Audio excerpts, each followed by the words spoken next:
Hello guys and welcome back to another round gamer video.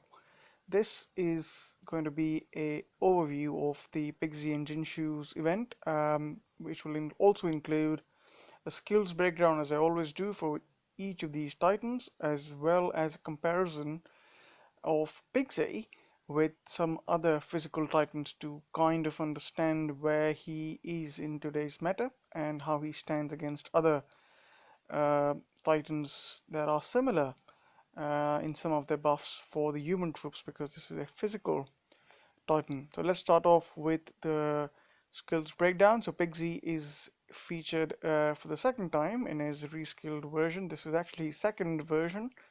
This reskilled version has now been offered twice, which is great.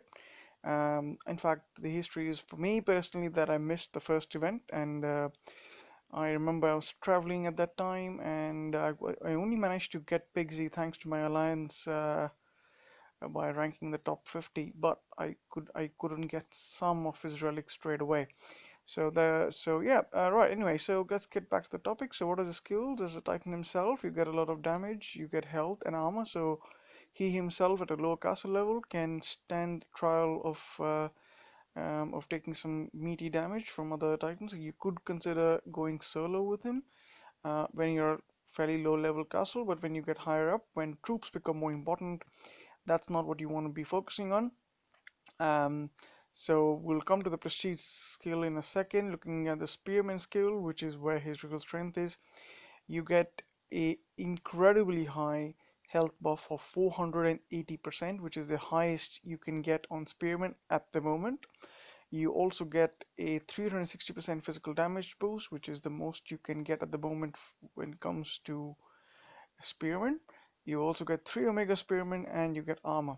So apart from not getting any resist to any elemental resist and melee resist, you almost get everything you probably would want from Spearmen, being meaty and being able to dish out some damage on the field.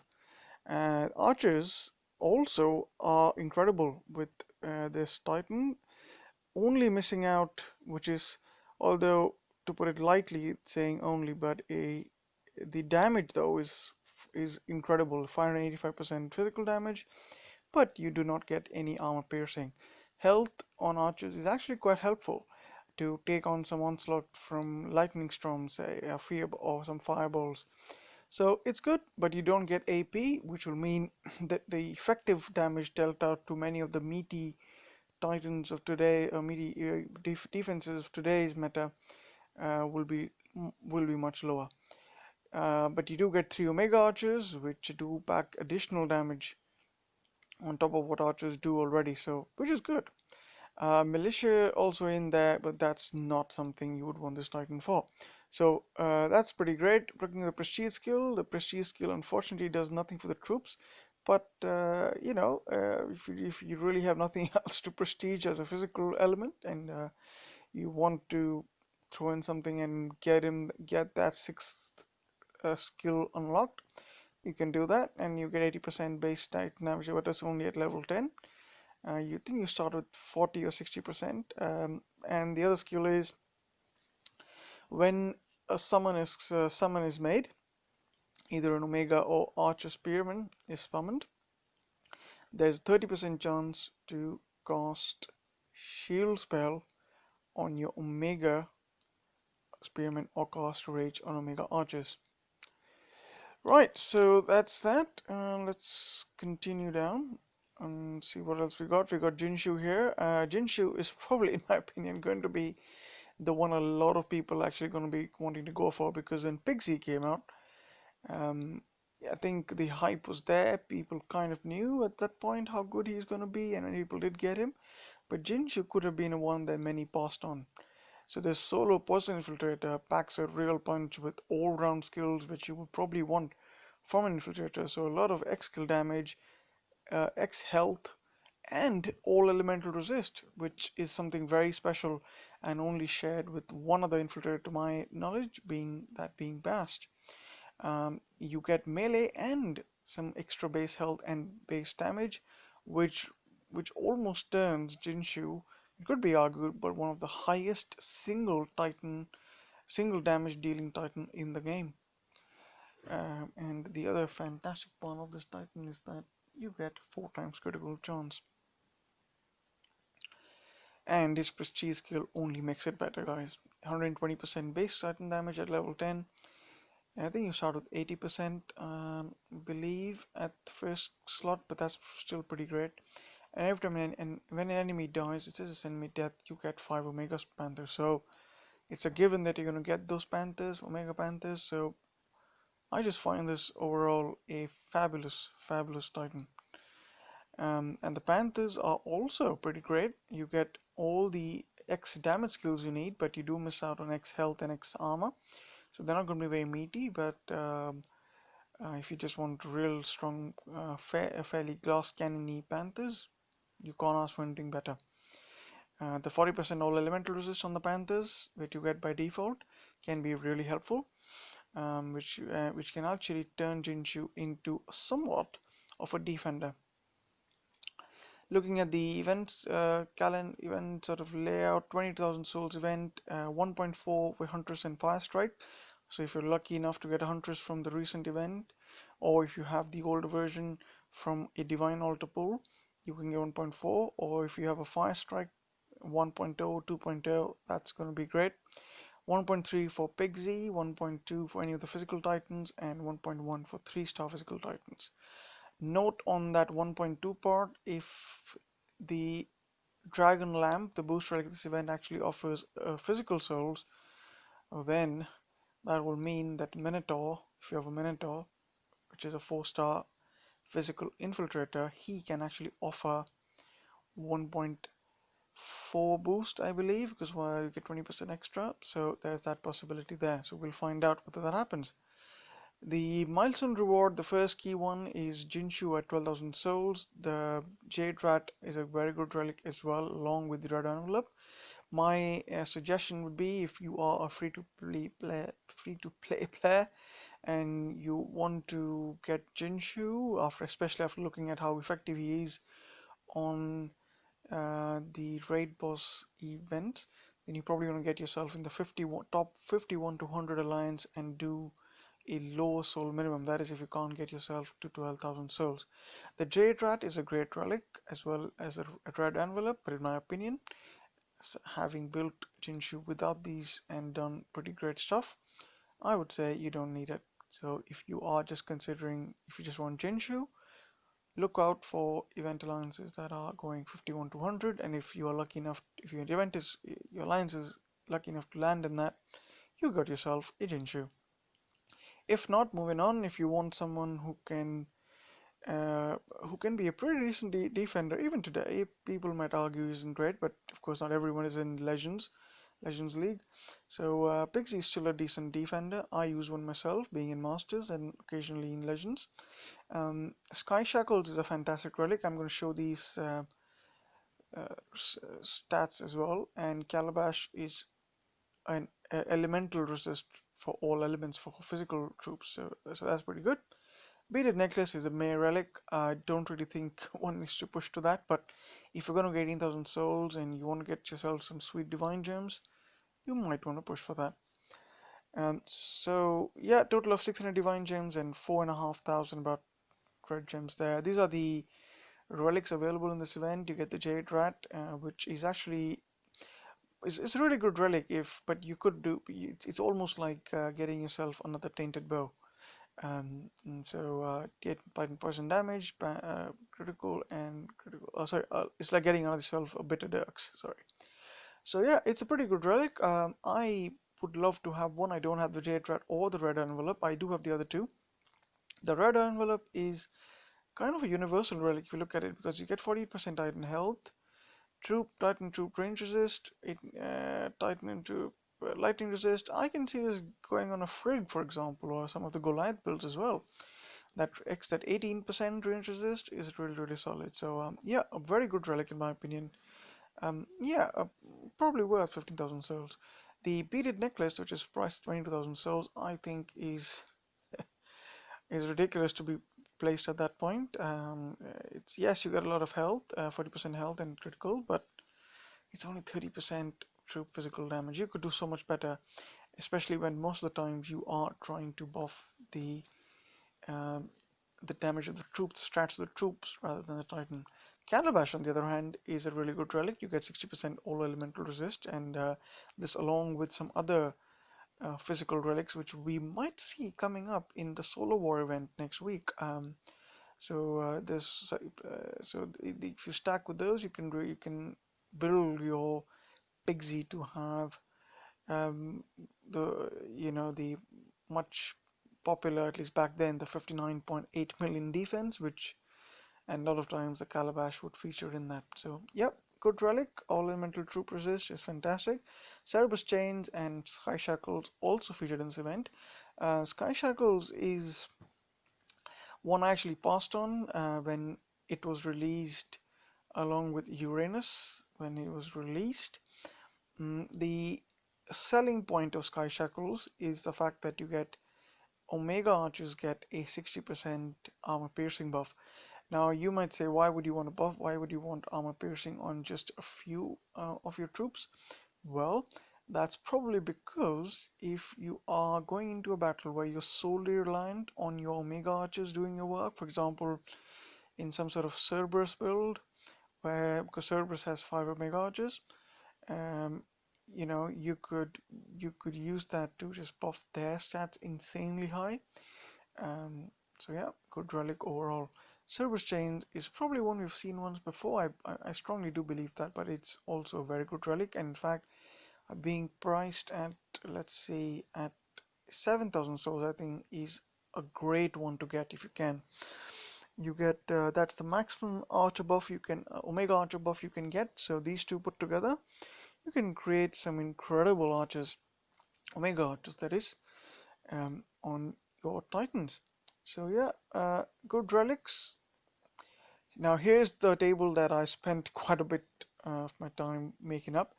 I was intending to make a separate video on this, but I thought of including it here. I will do a much more a sort of a more prestige-based table build on my next video on this.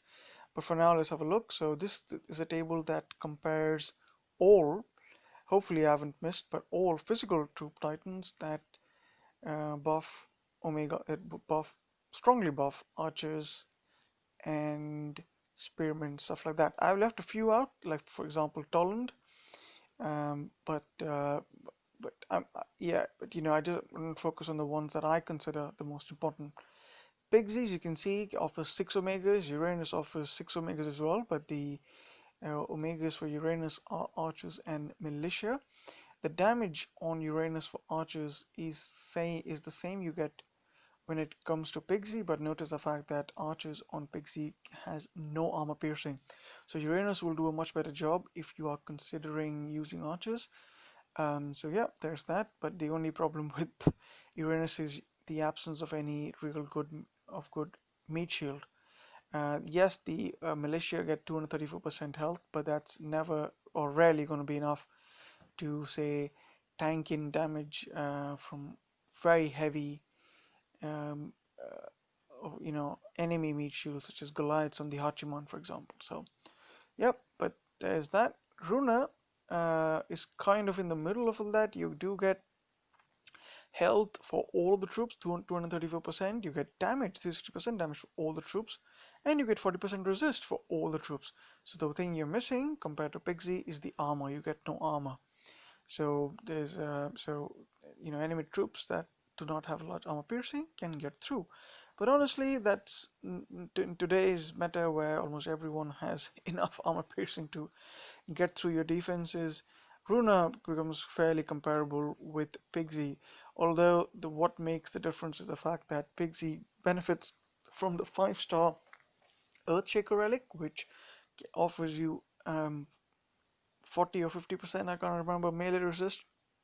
Yeah, so that becomes very useful. But Runa, with her being a paladin, she doesn't benefit from that. Although there is the Divine Touch, which can offer a damage buff and a health buff. So there's that. Do note that Runa is very similar to Uranus in terms of what she summons, which is militia and archers. Eros is a physical ranger and offers 225% damage, not as high as what you see on the earlier three Titans, but you do get AP and you do get critical, which was only present for Uranus. So that's very useful, although the AP is not very high. The great thing about Eros is his a special skill or signature skill, which is to have rage, I believe, every 20 seconds, which can drop on these as well. So that's really good. That can help. Cerberus is one of the older, I would say, one of the OG archer buffing titans that we had seen in the day. So it features spearmen with a defensive 2 and defensive X skill, and you do get some really good archers. 25% damage with extra 40% troop damage buff with some health and 110% AP, which is higher than Eros. And you get not 3 but 5 Omega archers, which is very good. But although when it comes to actual damage output, you can quite see that Uranus will probably do much more because of that 585% damage buff. Um, so there you have it. But Cerberus does have a slightly better meat shield when it comes to Spearman compared to Uranus. So something to keep in mind. Dionysus, the drunk champion titan, um, uh, does what Cerberus does, but for militia. So you get a mixed bag of offensive and defensive X skills. So you get a militia at all attack skills, militia mix of attack and defensive X skills. But this could be good. And back in the day, Dionysus was a great titan, especially if you rolled a militia, militia, I believe, damage and militia armor piercing build.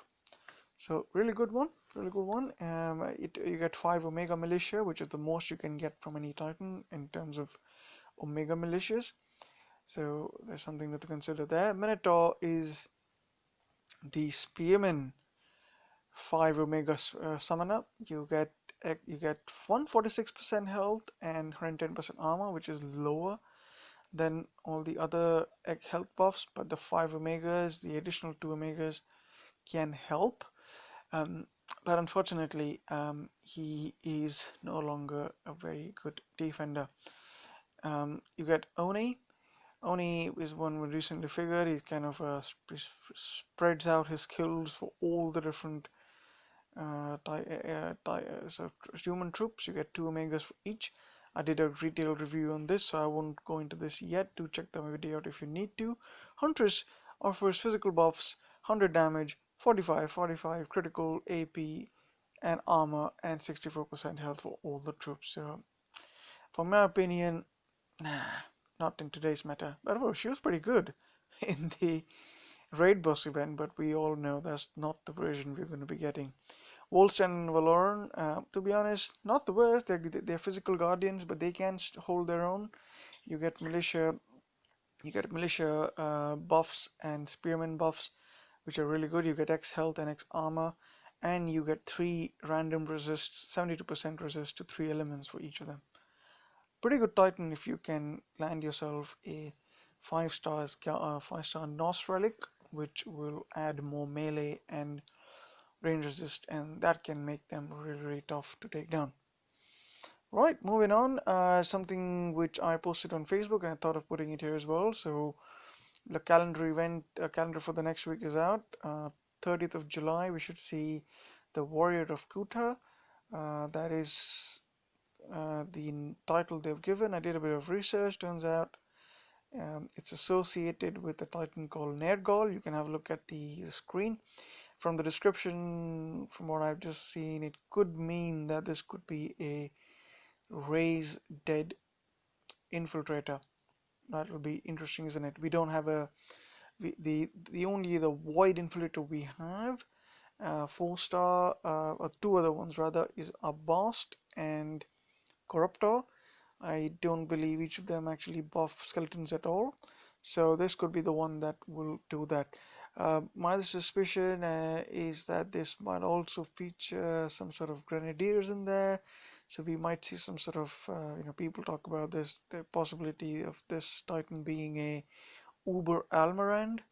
So really buff skeletons with sort of Sekhmeti skills of doing something special with the skeletons and having um, really well fairly buff grenadiers to cause damage. And who knows, maybe with that combination, I mean, if you imagine really sticky skeletons as you see on Sekhmet, and you couple that with grenadiers, if you can hold on to your skeletons can survive the continuous onslaught of the Goliaths. And if the grenadiers are really powerful, even with max resist and range resist, the grenadiers do hold the capability to, with some raid spells and stuff like that, to actually beat the best defenses in the game, Hachiman defenses in the game. Alright guys, that's it for this video. I hope you